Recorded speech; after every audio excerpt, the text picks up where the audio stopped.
அனைவருக்கும் வணக்கம். 4ஆம் வகுப்பு வீடியோ பதிவு 21 முக்காலம் அறிவோமா.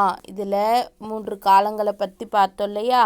நடந்து கொண்டிருக்கும் செயல் நிகழ்காலம், நடந்து முடிந்த செயல் இறந்த காலம், நடக்க போகும் செயல் எதிர்காலம், இதெல்லாம் பார்த்தோம் இல்லையா.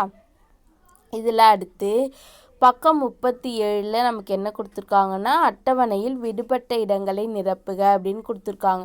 இதில் வினைச்சொல் செய்ங்கிற வினைச்சொல்லும் நிகழ்காலத்தில் செய்கின்றான் அப்படின்னு கொடுத்துருக்காங்க. நம்ம இறந்த காலம் எதிர்காலம் கண்டுபிடிக்கணும். வினைச்சொல் செய்ன்னு இருந்தால் இறந்த காலத்தில் என்ன வரும்? செய்தான். எதிர்காலத்தில் செய்வான்.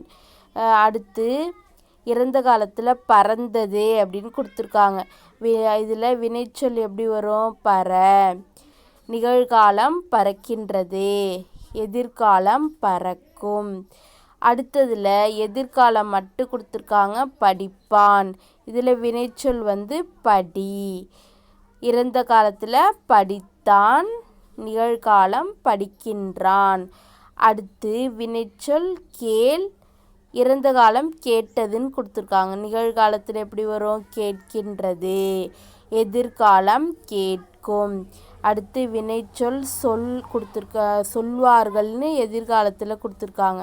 இதில் வினைச்சொல் எப்படி வரும்? சொல். இறந்த காலம் சொன்னார்கள், நிகழ்காலம் சொல்கின்றார்கள். இது மாதிரி வரும். இதில் இந்த நிகழ்காலத்தில் எழுதியிருக்கோம் இல்லையா. பறக்கின்றது, படிக்கின்றான், கேட்கின்றது, சொல்கின்றார்கள் அப்படின்னு எழுதியிருக்கோம் இல்லையா. இதில் இந்த இன் இல்லாமலும் நீங்கள் எழுதலாம். பறக்கிறது, படிக்கிறான், கேட்கிறது, சொல்கிறார்கள், இந்த இன் சேர்த்து எழுதலாம். இன் இல்லாமலும் எழுதுனா அதனால் தவறு கிடையாது நிகழ்காலத்தில். சரியா.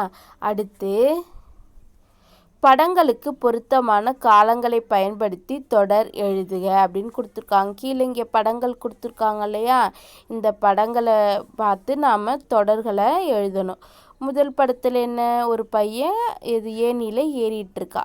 கண்ணன் ஏணியில். இப்போ நடந்துக்கிட்டு இருக்க செயல் தானே, அதனால ஏறுகிறான். என்ன எழுதியிருக்காங்க? ஏறுகிறான். பார்த்தீங்களா, இங்கே இன் இல்லாமல் எழுதியிருக்காங்க. ஏறுகிறான்னு எழுதலாம், ஏறுகின்றான் அப்படின்னு எழுதலாம். அடுத்த படத்தில் என்ன இருக்குது? தென்னை மரத்திலேருந்து ஓலை தேங்காய்லாம் விழுந்துருக்கு இல்லையா. தென்னை மரத்திலிருந்து ஏற்கனவே விழுந்து முடிச்சிருச்சு, அதனால் தென்னை மரத்திலிருந்து ஓலைகளும் தேங்காய்களும் விழுந்திருந்தன. இது இறந்த காலம். அடுத்த படத்தில் என்ன இருக்குது? விமானம் வானில் இப்போ பறந்துக்கிட்டு இருக்கு இல்லையா, அதனால் விமானம் வானில் பறக்கிறது, இல்லைன்னா விமானம் வானில் பறக்கின்றது அப்படின்னு எழுதலாம். அடுத்த படத்தில் என்ன இருக்குது? ஒரு சிறுவன் ஓடிக்கிட்டு இருக்கா. இது நிகழ்காலம். இப்போ ஓடிட்டு தானே இருக்கா. சிறுவன் ஓடுகிறான், இல்லைன்னா சிறுவன் ஓடுகின்றான் அப்படின்னு எழுதலாம்.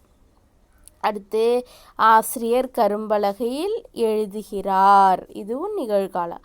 அடுத்து சிறுமி மிதிவண்டி ஓட்டுகிறாள், இதுவும் நிகழ்காலம். தாத்தா செய்தித்தாள் படிக்கிறார், இதுவும் நிகழ்காலம். இப்போ படிச்சுக்கிட்டு இருக்காரு. பேருந்து சாலையில் செல்கிறது, இதுவும் போயிட்டுருக்கு இல்லையா. அடுத்து சிறுவன் கதவை திறக்கிறான். இதையெல்லாம் இன்னைக்கு எழுதிக்கிங்க, படித்து பாருங்கள். அடுத்துள்ளதையெல்லாம் நாளை பார்ப்போம். நன்றி.